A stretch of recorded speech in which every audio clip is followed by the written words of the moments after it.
Well, this afternoon, an unprecedented moment to talk about here at City Hall in Cincinnati. City Council took up a motion to suspend one of its own. That motion did not pass. That means indicted Council Member Wendell Young will remain on council for now. Young is accused of tampering with evidence in connection with the Gang of Five case. Reporter Marielle Carbone is joining us live right now at City Hall with the very latest details on this vote. Marielle? Craig, there needed 7 yes votes for Young to be suspended, and there were only 6 council members voting yes for this. 2 others abstained. That included Vice Mayor Chris Smitherman and Council Member Steve Gooden. So that means that Young, he will remain on council right now, and he can continue to vote on any measures that come before him. But regardless of the outcome of this vote, today's vote was significant, and that's because this was the first time council actually had the power to suspend one of its own council members.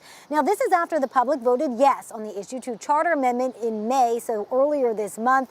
That amendment allows council to suspend a member if he or she is indicted on a felony charge. Now, Councilwoman Betsy Sunderman proposed that amendment. It passed with 77% of votes during the primary election, which is why she says the effort today to remove Young should have passed.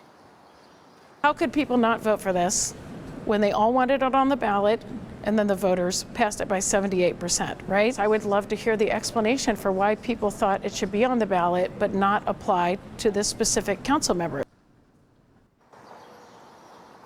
Now, today's vote doesn't mean that Young won't be suspended. It just won't be by council. The Ohio Supreme Court just appointed a special commission of 3 retired judges yesterday to consider suspending Young. It's unclear when the Supreme Court will make a ruling and decision on that. And if that happens, the power goes to Judge Ralph Winkler to decide who will fill his seat. Now, I did reach out to Young's attorney earlier today. He said that he had no comment on today's vote and that Young doesn't have any plans to resign.